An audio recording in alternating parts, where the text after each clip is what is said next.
Hello everyone, happy Easter once again. And if you're new to this channel, you are welcome. I'm Gift Girls Time by name.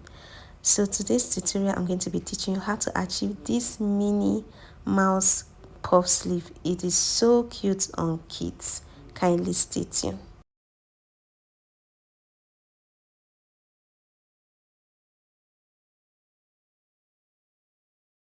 So before we begin, I already have a detailed tutorial on how to draft a sleeve. So I'll be using this sleeve pattern for this project.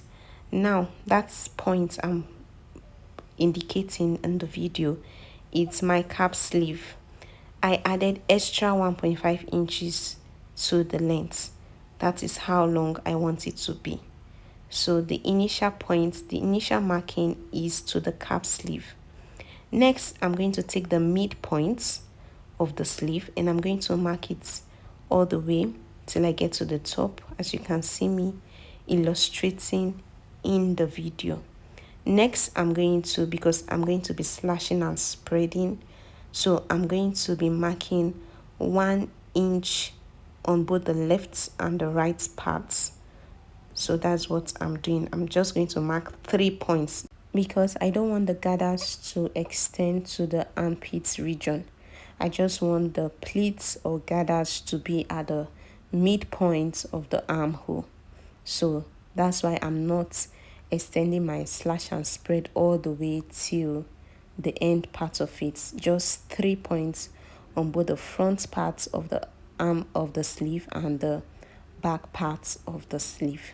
So I'm extending the lines, which I did.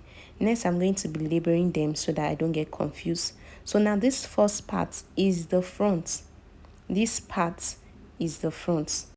So this is, by the way, in sleeve pattern, the front and the back, the curve are different.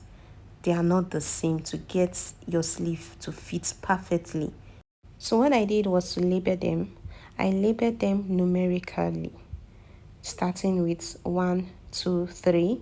Then the front part, I added front to it, to the 1, while the back part, I added back to it.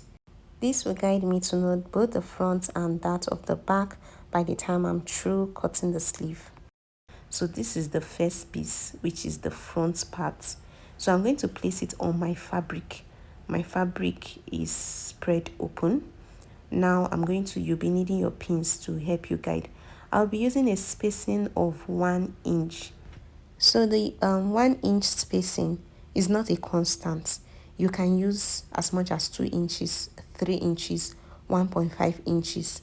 It all depends on how much fullness you want and also the amount of fabric you have. The fabric you are working with is much. You can go ahead and use as much as you want the spacing to be, and also how much you want the fullness to be. If you want it extreme, then you can go ahead and use as much as 5 inches for the spacing. But this is for a kid and I just want it simple and beautiful and cute. So that's why I'm using 1 inch. Now, if you notice, the spacing is uniform. It's 1 inch. I'm using all through. I'm not mixing it up. So that is what I'm doing. I will continue till I get to the last piece of paper I slashed. While doing this, you need your pin to guide you so that the paper will be in one place. So I'm done with it. Next, what I will be doing, I'll be cutting it out. So I already added 1/2 inch allowance to the pattern before even slashing this pattern. So I'm not adding my sewing allowance at the top. I'm just going to cut very closely to the paper, as you can see me doing. I already added all the necessary allowance to the pattern before slashing it. So next, I'm taking out the pins. So this is how the pattern is. As you can see, that is the back and this is the front part of it. So this is it. Next, I'm going to interlock the down part. The interlocking or industrial weaving, whatever you may call it, it is necessary to give it that good finishing at the down part. So next, I'll be showing you the elastic. I'll be working with this elastic. Now you can also use your elastic thread, but the reason why I don't usually use this is because it don't last. After like much usage and washing, the elastic becomes loose, so making the sleeve to be extremely wide. So but this lasts for a very long time, so that's why I'll be using this elastic.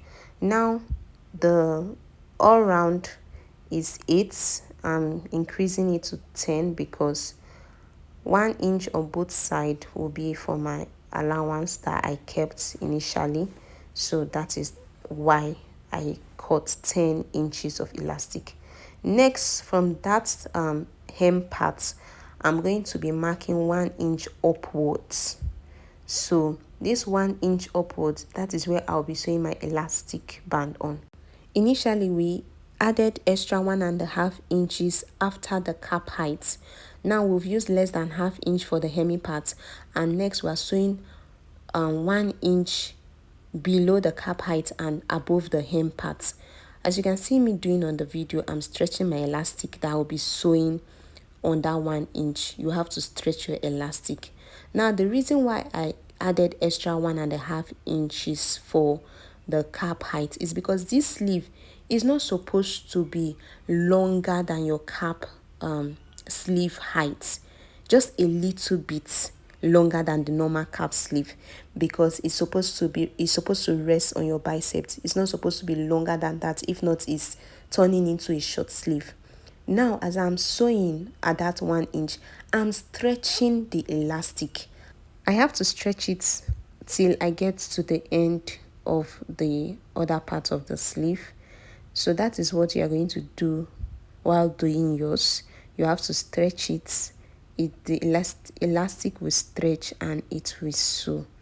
So I'm done with this sleeve. I'm going to cut it off. So this is how it looks like on the front part. As you can see, we have that wavy effect at the bottom part. So next I'm going to flip it over to the wrong side, and then I'm going to sew according to the allowance I left. I left 1 inch, so that is that point I'm going to sew. So I'm done sewing it. As you can see, the puff is already. Next, that upper part, we're going to be gathering it. We'll form gathers. So this is it. I'm done forming the gathers off camera. So I just pleated it using my thread and needle. It's easy. So but I didn't gather to this point. I marked 2 inches away from it because I don't want the armpit to have gathers or pleats. I don't want it. I just want it to be at the top. So next I'm going to take my dress and then I'm going to align it.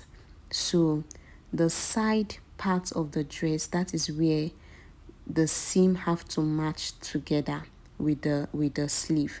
So I'm going to sew it all through the armhole of the dress. So I'm done sewing it.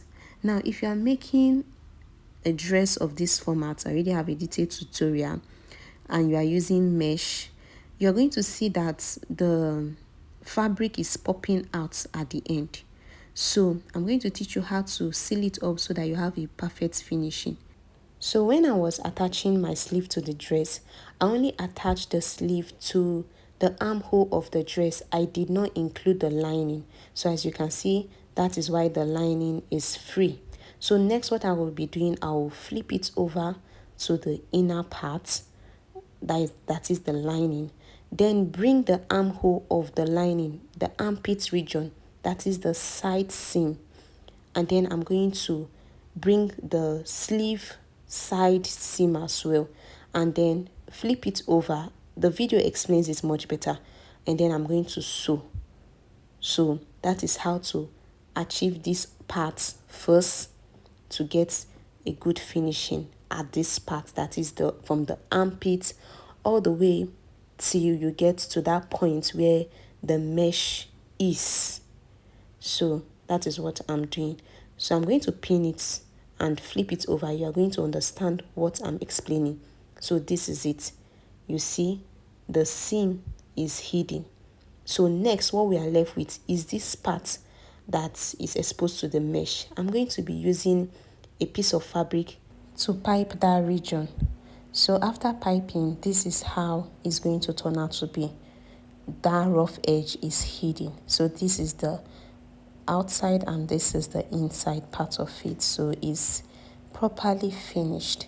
So this is it. This is our Minnie Mouse puff sleeve. So I've come to the end of this tutorial. If this tutorial has been helpful to you, please do not forget to give this video a thumbs up and subscribe to my channel if you are yet to. Bye.